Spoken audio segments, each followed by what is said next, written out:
Third ஐ opening அப்படின்றது என்ன, அது நடந்தால் ஒரு மனுஷன் எப்படி இருப்பான், அதை பற்றி கொஞ்சம் சொல்லுங்கள் சார்.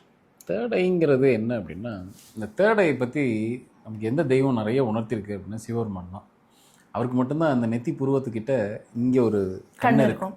அப்படின்னா என்ன, உங்கள் பீனியல் கிளாண்டை தான் ஒரு தேர்ட் ஐன்னு சொல்கிறாங்க, இல்லை அப்படி டெபிக் பண்ணி நமக்கு காட்டுறாங்க.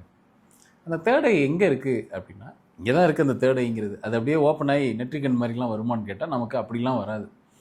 இங்கே இதுக்கு பின்னாடி ஒரு சீட்டு ஒன்று இருக்குது மூளையில், அது பேர் பீனியல் கிளாண்டு. இந்த பீனியல் கிளாண்டுங்கிற இடம் தான் இறைவன் வந்து தங்கி போகிற இடம் அப்படின்னு நம்புகிறோம் நம்ம.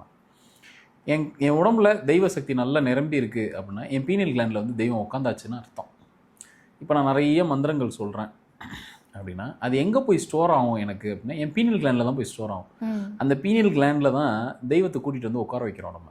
சொல்லுவாங்க இல்லையா, நெத்தி பூர்வத்தில் உங்கள் தெய்வத்தை நிறுத்தி அங்கே தியானம் பண்ணுங்கன்னு சொல்லுவாங்க. அது அர்த்தம் என்னென்னா வேறு ஒன்றும் இல்லை, உங்கள் பீனியல் கிளாண்டுக்கு உங்கள் தெய்வத்தை கூப்பிட்றீங்கன்னு அர்த்தம். நான் ஒரு உபாசனை பண்ணுறேன் அப்படின்னா பீனியல் கிளாண்டில் தான் போய் உட்காரோம். எதுக்கு பீனியல் கிளாண்டை ஓப்பன் பண்ணுறோம் அப்படின்னா, இப்போ இந்த கண்ணை திறந்து நம்ம பார்க்குறோம், இந்த பூமியை பார்க்குறோம், இந்த உலகத்தில் என்னென்ன ஈவெண்ட் எல்லாம் நடக்குது, ஆக்டிவிட்டீஸ்லாம் நடக்குதுன்னு பார்க்குறோம் இல்லையா. பீனியல் கிளாண்டு ஒன்ஸ் உங்களுக்கு உள்ளே இக்னைட் ஆகிடுச்சு, ஓப்பன் ஆகிடுச்சு. எப்படி ஓப்பன் ஆகும் அப்படின்னா, நீங்கள் நிறையா தியானம் பண்ணுறீங்க, யோக நிலையில் நல்லா இருக்கீங்க, உங்கள் யோகம் நல்லா இருக்குது. யோகம்னு நான் சொல்கிறது யோக நிலை. நல்லா டீப் மெடிடேஷன் பண்ணுறீங்க, அதிக நேரம் பண்ணுறீங்க அப்படின்னா தேர்ட் ஐ ஓப்பன் ஆகிடும் ஆட்டோமேட்டிக்காக. ஒரு குருவோட நாலேஜில் பண்ணும்போது கண்டிப்பாக தேர்ட் ஐ ஓப்பன் ஆகும்.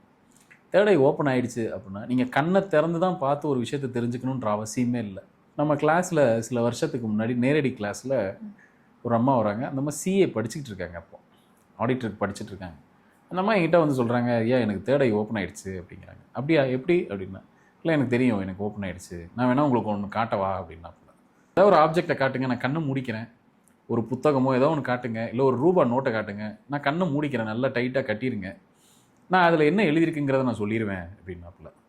சரி, இது நீ எங்களுக்கு நீ சொல்கிறத விட நீங்கள் வந்து கிளாஸில் பீனியல் கிளாண்ட்லாம் என்னென்னு நான் இன்னைக்கு கிளாஸ் எடுக்க போகிறேன், அப்போ நீங்கள் காட்டுங்க அப்படின்னோடனே கிளாஸில் அந்த அம்மா பண்ணது என்ன அப்படின்னா, ஒரு 10 பேர் வரிசையாக நின்றுட்டாங்க. இந்த அம்மா கண்ணை நல்லா டைட்டாக கட்டியாச்சு. அது ரொம்ப பெரிய ஏஜெல்லாம் இல்லை, ரொம்ப சின்ன ஏஜ் தான், ஒரு 22-23 இயர்ஸ் தான் இருக்கும். இந்த அம்மா பண்ணது என்ன அப்படின்னா, யார் எந்த ரூபா நோட்டை இப்படி முன்னாடி கொண்டு வந்து காமிச்சாலும் அதில் என்ன சீரீஸ் போயிருக்குன்னு கண்ணை திறக்காமலே சொல்லிட்டு இருந்தாங்க.